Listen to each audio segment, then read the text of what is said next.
مہمان کے دائیں بائیں برکتیں رہتی ہیں مہمان کے دائیں بائیں، جتنے بھی شعراء ہیں بروز حشر سب نظر آئیں گے حسان کے دائیں بائیں، میرے سرکار کے فرمان کے دائیں بائیں برکتیں رہتی ہیں مہمان کے دائیں بائیں، اور جتنے بھی شعراء ہیں نعت کے بروز حشر سب نظر آئیں گے حسان کے دائیں بائیں، سب نظر آئیں گے حسان کے دائیں بائیں۔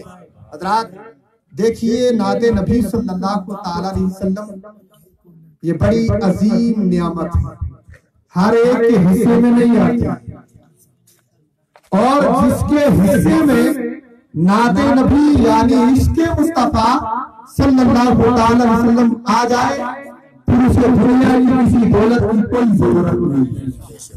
یہ وہ نعمت ہے جو حضرت ابو بکر کے حصے میں آئی لیکن ابو جہل کے حصے میں نہیں آئی، یہی وہ نعمت ہے جو حضرت عمر کے حصے میں آئی لیکن ابو لہب کے حصے میں نہیں آئی، یہی وہ دولت ہے جو حضرت لوط علیہ السلام کے حصے میں آئی لیکن ان کے بیٹے کے حصے میں نہیں آئی، اور یہی عشق مصطفیٰ وہ دولت ہے جو حضرت امیر معاویہ کے حصے میں تو آ گئی لیکن اس کے بیٹے یزید کے حصے میں نہیں آئی، اور یہی وہ دولت ہے جو ہمارے اور آپ کے حصے میں آئی لیکن ہندوستان کے پردھان منتری کے حصے میں نہیں آئی۔ بے شک، سبحان اللہ۔ تو ہمیں اور آپ کو اس بات پہ فخر کرنا چاہیے کہ اللہ رب العزت نے ہمیں اور آپ کو اس کے مصطفیٰ جیسی دولت عطا فرمائی۔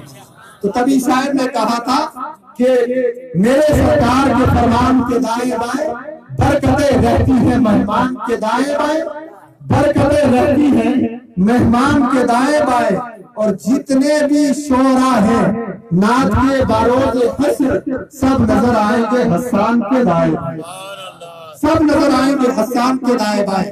اور دیکھیے حسان بن ثابت ہے چاہے وہ عبد الرحمن جامی ہو، سبحان اللہ، وہ عاشق رسول آپ سننا چاہتے ہیں عبد الرحمن جامی کسی معمولی شخصیت کا نام نہیں ہے بلکہ عبد الرحمن جامی وہ بارگاہ رسول کے مقبول ترین شاعر گزرے ہیں۔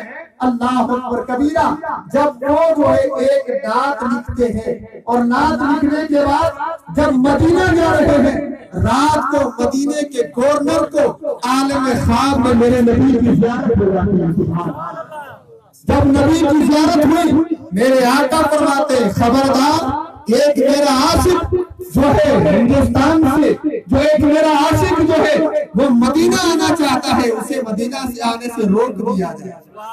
اب یہ ہوتا کیا ہے کہ 3 دن لگاتار خواب آئی، عبد الرحمن جامی جاتے ہیں، ان کو راستے میں پکڑ کے جیل میں بند کر دیا، لیکن تیسرے روز میرے آقا فرماتے ہیں گورنر سے عالم خواب میں کہ عبد الرحمن جامی کوئی مجرم نہیں ہے بلکہ ایک نعت اس نے ایسی لکھی ہے جب وہ نعت میرے رسول روزے کے سامنے آ کر کے وہ پڑھیں گے تو مجھے ان کو اپنی زیارت سے مشرف کرنا پڑے گا۔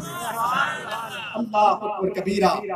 دیکھیے جب عبد الرحمن جامی جب مدینہ چلے جاتے ہیں حاضر ہو جاتے ہیں، اس کے بعد دیکھیے میرے آقا کیسا کرم عبد الرحمن جامی کو فرماتے ہیں جب آپ روزہ رسول پہ حاضر ہوتے اور حاضر ہونے کے بعد اب مصطفیٰ کی زیارت سے مشرف ہوتے، اب جب جو ہے جانے کا ارادہ کرتے تو عبد الرحمن جامی کہتے ہیں یا سیدی آقائی مولائی عطائی مرشدی بسفر میرمن سے فرمائے، سبحان اللہ، بسفر میرمن سے فرمائی تو روزہ رسول سے میرے آقا کیا جواب دیتے، سبحان اللہ۔ اب بتاؤ آپ بھی اگر چاہتے ہو ایسا عاشق بننا چاہتے ہو اور ایسا جو ہے دیوانہ بننا چاہتے ہو، آپ بتائیے عبد الرحمن جامی کتنے جو ہے مقدر والے شاعر ہیں کہ مصطفیٰ کے روزے پہ آتے ہیں سلام کرتے ہیں تو میرے آقا سلام کا جواب بھی دیتے ہیں، دیدار سے بھی مشرف کرتے ہیں، لیکن آنے جانے کی اجازت، آنے جانے کے جو ہے گارنٹی میرے آقا ہمیں عطا فرمائے، سبحان اللہ۔ جانے کی اجازت دیکھیے جو ہے عبد الرحمن جامی کہتے ہیں یا سیدی آقائی مولائی مرشدی بسفر میرمن سے فرمائی تو میرے آقا جواب دیتے ہیں تا سفر رفتنت مبارک با سلامت نبی ببار آئی. عبدالرحمن جامی کو میرے آقا فرماتے ہیں اور میرے عاشق با سفر رفتنت مبارک. تم سفر میں چلے جاؤ, تمہارا سفر میں جانا بھی مبارک ہو. سلامت ربی, سلامت ربی, تم سلامتی کے ساتھ جاؤ, باز آئی واپس آئی. اب دیکھیے جانے کی اور آنے کی اجازت میرے آقا دے رہے ہیں. اب ایسا ہی ہوتا ہے, زمانہ گزر گیا. ایک دن کیا ہوتا ہے جب روزہ رسول سے حضرت عبدالرحمن جامی آخری بار جو ہے پلٹنے لگے تو عبدالرحمن جامی کہتے ہیں یا سیدی سفر می ربم چیت فرمائی, آقا میں سفر میں جانا چاہتا ہوں, آپ کا کیا حکم ہے, اجازت ہے کہ اجازت نہیں ہے؟ تو میرے آقا نے کیا جواب دیا, با سفر رفتنت مبارک با سلامت ربی. عباس آئی کا جواب نہیں دیا. عبدالرحمن جامی پھر عرض کرتے ہیں تو میرے آقا فرماتے ہیں با سفر رفتنت مبارک با سلامت ربی. لیکن باز آئی کا جملہ میرے آقا نے ارشاد نہیں فرمایا. تو عبدالرحمن جامی بیتاب ہو کر کے زمین پہ گر گئے. اللہ, جب بیتاب ہو کر کے زمین پہ گر گئے تو ایک عاشق نے پوچھا عبدالرحمن یہاں پہ گرنے کا سبب کیا ہے؟ کہا آج سے پہلے جب بھی جاتا تھا تو میرے آقا فرماتے تھے بسفر رفتنت مبارک کا با سلامت ربی باز آئی. لیکن آج آنے کے لیے واپس آنے کے لیے میرے آقا نے ارشاد نہیں فرمایا. آخر کون سی خطا ہو گئی؟ تو عبدالرحمن جامی سے جو ہے وہ آدمی کہتا ہے سنو عالم جو ہے آپ آنکھیں بند کرو. عبدالرحمن جامی آنکھیں بند کرتی ہے. عالم تصور میں یوں مصطفیٰ کے روح انور کا جو ہے خاکہ سامنے آتا ہے. میرے آقا فرماتے ہیں اے میرے عاشق کوئی غلطی نہیں ہوئی, لیکن آج میں نے یہ لفظ اس لیے کہا آج تک تو تم میرے پاس آ کر کے میری زیارت کرتے تھے, آج جاؤ تمہارے آخری وقت ہے, جب تم قبر میں لیٹ جاؤ گے میں مصطفیٰ تمہاری قبر میں آ کے زیارت کروا دوں گا. سبحان اللہ. اتنے جو ہے مقبول ترین شاعر ہیں حضرت عبدالرحمن جامی. اللہ اکبر کبیرہ. امیر خسرو کا نام بھی سنا, شیخ سعدی شیرازی کا نام بھی آپ نے سنا. دنیا میں بے شمار شاعر گزرے ہیں, لیکن دیکھیے شیخ سعدی کتنے جو ہے مقبول ترین شاعر گزرے. سبحان اللہ. شیخ سعدی شیرازی آپ نے عربی میں 3 مصرے لکھے. آپ نے سنا بلغ العلا بکمالہ, آپ بھی پڑھیں بلغ العلا بکمالہ کشفت تجا بجمالہ حسنت جمیع خصالہ.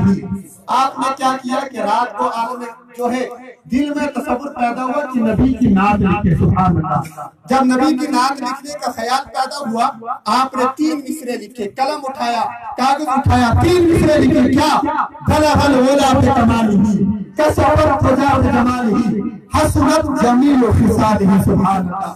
اب یہاں کے بعد 3 مصرے تو ہو گئے, اب چوتھا جو ہے حضرت شیخ سعدی شیرازی کے ذہن میں نہیں آیا. جب چوتھا مصرع نہیں آیا سوچتے رہے کیا لکھوں کیا لکھوں. اب قلم چھوڑ دیا, سو گئے. سبحان اللہ.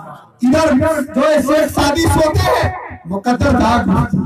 جب مقدر جاگ اٹھی تو میرے آقا جو کی زیارت ہو جاتی ہے.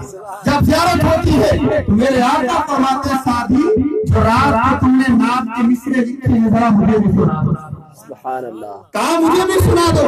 شیخ سعدی نے فرمایا کہ حضور ابھی تو وہ تمام ہے, ابھی پورا نہیں ہوا. کہا نہیں جو لکھا وہ سناؤ. آپ نے جو ہے پوری جو ہے میرے آقا کو سنایا. بلغ العلا بکمالہ کشفت تجا بجمالہ حسنت جمیع خصالہ. آگے شیخ سعدی خاموش ہو جاتے ہیں تو میرے آقا فرماتے سعدی آگے بھی نہ پڑھو. کہا حضور آگے نہیں آتا. تو میرے آقا فرماتے آگے پڑھو صلو علیہ وآلہ صلو علیہ وآلہ. یہ مقام ہے شیخ سعدی شیرازی کا. لیکن جب بھی دنیا میں جب بھی نام پڑھی جاتی تھی, امیر خسرو کتنے بڑے شاعر ہیں, لیکن جب امیر خسرو محبوب الہی کی بارگاہ میں نعت پڑھتے تو محبوب الہی آخر میں کہتے امیر خسرو نعت تو تم نے بھی بڑی لاجواب پڑھی ہے لیکن سعدی کا مقابلہ نہیں کر سکتے. تو امیر خسرو کہتے ہیں بتاؤ سعدی کو اتنا بڑا مقام کیسے مل گیا؟ میں نے اتنی اچھی نعت پڑھی لیکن آپ پھر بھی کہہ رہے ہیں کہ سعدی کا مقابلہ نہیں ہے۔ کہا ٹھیک ہے، اگر آپ کو سوچ نہیں ہے تو کبھی آؤ عالم رویہ میں تمہیں ایسی مجلس میں لے جاؤں گا جہاں مجلس صحابہ نبی ہوگی اور اس مجلس کے صدر اجلاس میرے مصطفیٰ ہوں گے، وہاں بتاؤں گا کہ سعدی کا مقام کیا کیا مقام تھا۔ ایک دن کیا ہوا، امیر خسرو سو گئے، رات عالم خواب میں کیا ہوتا ہے، ایک ایسی مجلس سجی ہے جس مجلس کے صدر اجلاس میرے مصطفیٰ۔